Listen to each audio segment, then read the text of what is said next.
Can you believe that a simple series of animated shorts born in the 1930s would evolve into one of the most iconic and enduring franchises in entertainment history?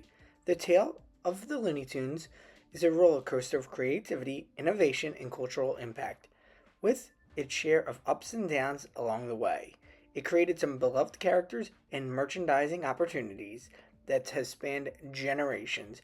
From its humble beginnings as a musical showcase to its modern day resurgence, the Looney Tunes, produced and distributed by Warner Brothers, have left an indelible mark on animation history. Let's take a deep dive through the history of the zany universe that we know as the Looney Tunes. The story begins in 1930 during the golden age of American animation when the Looney Tunes debuted as a series of short films alongside its sister series, Merry Melodies. Inspired by Walt Disney's Silly Symphonies, Warner Brothers tapped Leon Schlesinger and animators Hugh Harman and Rudolph Ising to create cartoons that promoted their vast music library. This was a music library that Warner Brothers had acquired after a $28 million purchase of Brunswick Records and four music publishers, equivalent to around $527 million today. The first short, Sinkin' in the Bathtub, in 1930, introduced Bosco, a cheerful character whose adventures were set to Warner's tunes. These early years, from 1930 to 1933, were a testing ground, with Harman and Ising laying the foundation for what was to come. However, the duo would leave in 1933. It would be decided that Harman and Ising would leave as there was a budget dispute and they would take Bosco with them. This would leave Leon to create his own production era during the time periods between 1933 and 1936. This became a pivotal time when the franchise began to find its footing. They would try to introduce several minor characters during this time period. However, it wouldn't be until the arrival of directors Tex Avery, Friz Freleng, and Bob Clampett that they would really take off. They would work out of a bungalow that many decided to call Termite Terrace, and they would be visionaries, creating a unique concept for these shorts. In 1935, Porky Pig would make his debut, marking the first true Looney Tunes character to make an appearance in the Merry Melodies cartoon. This would be a hit. He would steal the spotlight from other characters, and Porky's stuttering made him more charming and the first true breakout character for the new struggling production studio. The late 1930s and early 40s marked the birth of the star-studded lineup. Daffy Duck burst on the scene in Porky's Duck Hunt in 1937, bringing the manic energy that we love from Daffy Duck. Elmer Fudd would make his debut in 1940, and Bugs Bunny would also make his debut during the same time period. Tweety would come a few years later in A Tale of Two Kitties. This era was seen as the great golden era of the Looney Tunes. It would align with what the American population would be looking for, something unique and something different, and they would dominate. With the voice of Mel Blanc becoming a superstar for the characters, it was clear that they were on to something with this unique branded group of cartoon characters. From the mid 1940s on, the Looney Tunes would become a cultural juggernaut.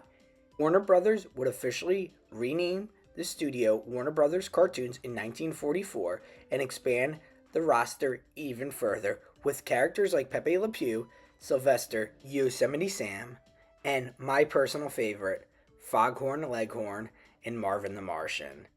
These characters would continue to develop throughout the years, with characters like Speedy Gonzales and the Tasmanian Devil coming in the 1950s.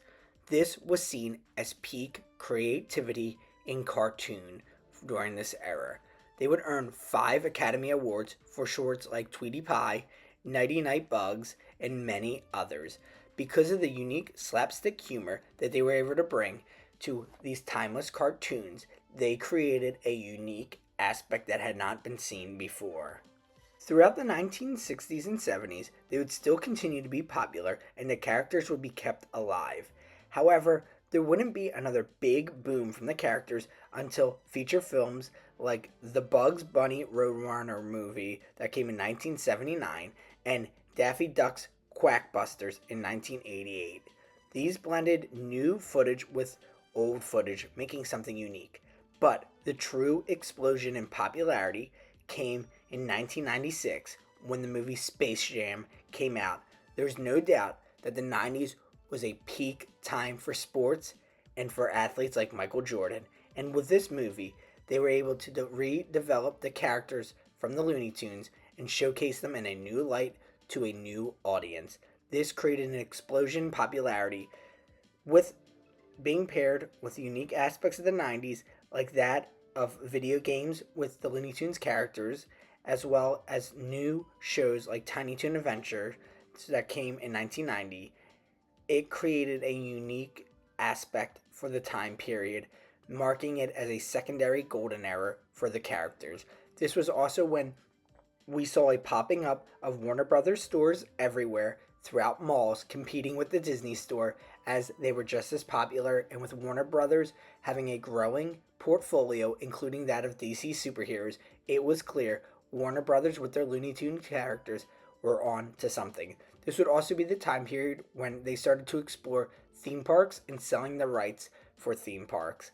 There was even rumors that companies like Disney and Universal wanted to purchase the Looney Tunes franchise to utilize within their theme parks. Merchandise also became extremely popular during this time period as we saw a growth in Looney Tunes merchandise, especially after the movie Space Jam. It was a golden era for sales for the Warner Brothers company, utilizing their beloved older characters. The Looney Tunes were also unique as they bridged the gap for parents, grandparents, and kids. This was important as it was an experience that they could all enjoy. Nothing was better than going to the Warner Brothers store and strolling around looking at all the unique Looney Tunes character toys, games, t-shirts, and merchandise.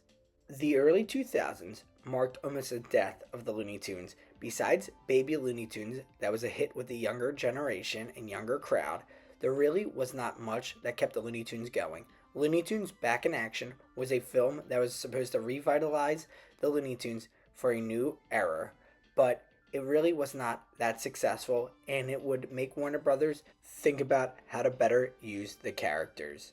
Throughout the 2010s and 2020s, we have seen a resurgence of the Looney Tunes characters with new shows coming to channels like Cartoon Network as well as Max Streaming.